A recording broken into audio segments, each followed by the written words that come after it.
여의도 타임즈 시간입니다. 이 개장 전에 아침에 나온 증권사 리포트 두 종목을 선정을 해볼 텐데요. 오늘 좀 한 이슈가 될 두 종목이고요.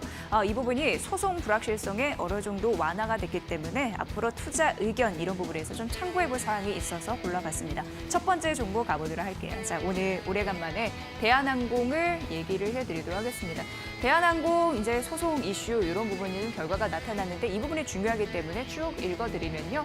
우선 KCGI 조원태 한진그룹 회장과 척을 둔 상황이잖아요. 경영권 분쟁 이슈에 있는데 KCGI가 제기한 신주 발행금지 가처분 소송을 기각한 상황. 그러니까 쉽게 얘기하면 법원이 한진칼 손을 들어줬다라고 보시면 될 것 같습니다. 왜 이렇게 법원이 판결 결정을 내렸나? 그 사유를 들어보니까 한진칼의 신주 발행은요. 사업상 중요한 자본 제휴와 그리고 긴급한 자금 조달, 워낙 긴급한 사안이기 때문에 자금 조달 필요했다라는 판단입니다.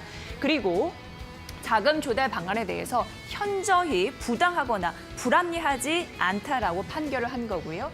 그리고 신주 발행이 진행되더라도 한진칼의 지배권 구도에는 변화가 생길 것으로 보이긴 하지만 신주 발행이 한진칼의 지배권 구도를 결정적으로 바꾼다고 볼 수 없다라고 얘기를 했습니다. 그리고요. 아시아나 항공 인수 그리고 통합 항공사 이런 부분에 있어서 경영이라는 목적을 달성하기 위해서 아주 필요한 법이 내에서 이루어지는 그런 사항이었다라고 판단을 했습니다. 목적 달성을 위해 발행한 것이다. 그러니까 지배권 방어 목적 달성을 위해 발행한 것으로 보기는 어렵다라고 판결을 한 겁니다. 이렇게 된다면 법원이 한진칼의 손을 들어줌으로써 대한항공이 아시아나 인수, 그러니까 항공을 인수하는 데 조금 더 속도를 낼 것으로 예상이 되고 어려운 그런 한 차례 이런 부분은 고비를 넘었다라고 판단을 하고 있는 상황입니다. 그렇기 때문에 대한항공에 대한 이슈를 다룬 리포트였습니다. 우선 대한항공 같은 경우에는요, 어렵지 아직까지도 국제선 이런 부분에 대해서는 미국과 그리고 유럽 이런 부분으로 또 매출이 비중이 있는데 국제선 같은 경우에는 여전히 돌파구를 찾기 쉽지 않은 상황이라서 조정을 하거나 아니면 시스템 통합을 하거나 이런 수순을 밟게 될 것이다라고 예상되고 있는 상황이고요. 코로나19까지 겹쳐져 있는 상황에서 그동안 대한항공과 아시아나 항공은 이 돌파구를 여러분 아시다시피 화물에서 찾았고 앞으로 이런 부분도 늘릴 가능성이 있는 상황입니다. 국제선은 그거에 비해서는 14% 낮지만 우리가 여전히 신경을 써봐야 되는 상황이고요. 60% 거의 70% 가까운 부분이 화물 사업 매출 비중이기 때문에 이 부분은 앞으로 투자하실 때 지속적으로 보셔야 될 그런 부분이고요. 자, 그리고 여객수라는 부분에서 여전히 어려운 상황으로 앞으로도 이 코로나19 상황을 관심 있게 지켜봐야 된다고 하는데 이게 출국자 수거든요. 그런데 대한항공의 OPM이라서 영업이익률 같이 떨어지는 흐름들이 나타나고 있습니다. 그런데 이거보다 더 중요한 거는요. 최근 백신에 대한 기대감도 있었고 그리고 코로나19 그런 상황 속에서 인수에 대한 기대감 때문에 주가가 급등하는 흐름들이 있었거든요. 그런데 최근 이 시점에서는 주가 급등에 대해서는 좀 경계해야 된다라는 또 시각을 전하고 있어서 증권사의 리포트는 보셔야 될 것 같습니다. 자, 중요한 거는요.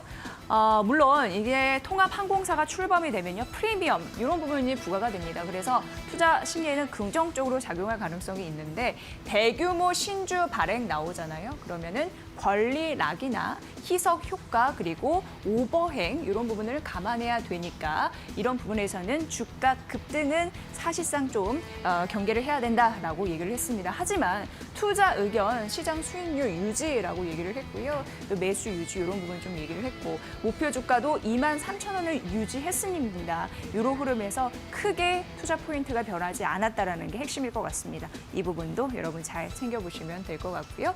자, 두 번째는 미래에셋대우인데요. 또 소송 결과가 나왔는데 긍정적으로 나왔습니다. 우선 중국 다자보험 안방보험과 싸웠어요. 그런데 현지 1심 재판에서 승소를 했습니다. 뭐였냐면 안방보험이 갖고 있는 미국 내 15개 호텔을 계약을 했었는데 인수 계약을 미래에셋금융그룹에서 취소를 했습니다. 그러면서 안방보험이 열받으니까 재판을 건 거고 여기에서 1심 재판에서 이겼다라는 부분입니다.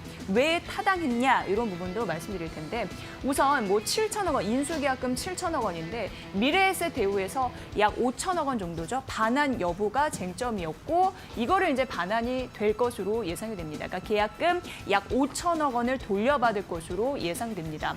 앞으로 승소 같은 경우에는 1심에서는 이겼지만 2심, 3심 이어지겠지만 어쨌든 소송 대리인을 통해서 강력하게 이 권리를 찾을 것이다라고 미래에셋 금융에서는 얘기를 하고 있는 상황이고요.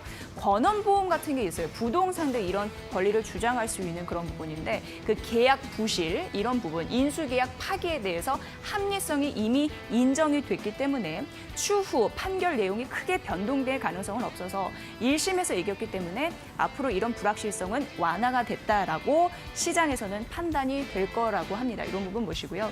자, 그럼 시장 불확실성이 소송 완화 이런 부분에서 해결이 됐는데 앞으로 주요 실적에 대해서는 어떤 부분을 만나볼 수 있을지 보도록 하겠습니다.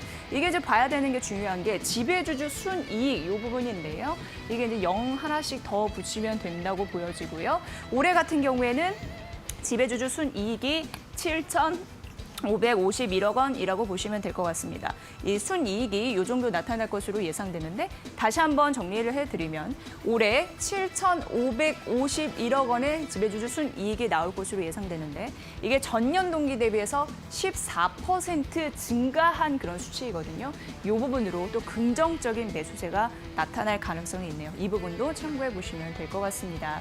자, 결국 또 네이버 파이낸셜 지분가치 상승 등으로 그 영향은 소폭이나마 희석될 것으로 예상이 되지만 ELS 조기 상황이 지속적으로 회복이 되고 있는 상황이고 그리고 국내 일평균 거래대금이 높은 레벨을 유지하고 있어서 보수적인 관점에서도 국내 증권업계 미래에셋 대우 말씀드리는 건데요.